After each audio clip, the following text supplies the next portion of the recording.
In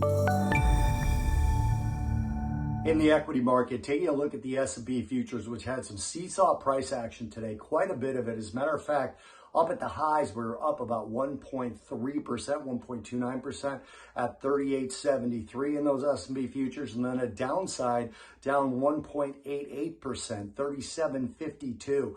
So almost reached 3,900. Almost reached 3750, and this went on during the course of the day as the S&P went back and forth from positive to negative, positive before the CPI data, negative after the CPI data, positive into the afternoon, and then negative into the close, finishing down about 1/3%.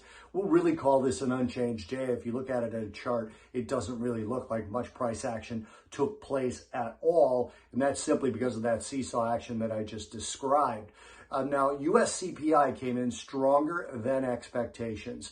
Basically, that drove yield volatility. But the numbers we saw today, CPI 9.1% year over year versus 8.8 expectation on the headline figure. The core 5.9% versus expectations of 5.7%. That was also year over year.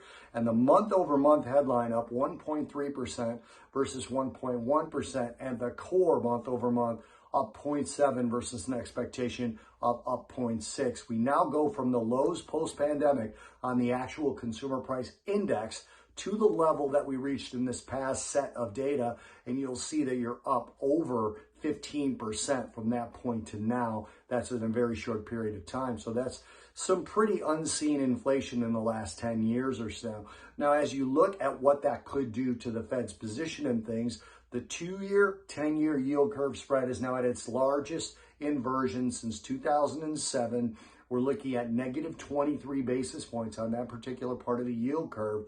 So the CME Fed Watch tool is now pricing in over 82% chance of a 100 basis point rate hike at the July 27th Fed meeting. So that's driving a lot of that volatility as well. Markets don't really know what to make of it. They'll have time to figure it out. Again, that's a July 27th meeting, but quite a bit of volatility today to end up just below the flat line.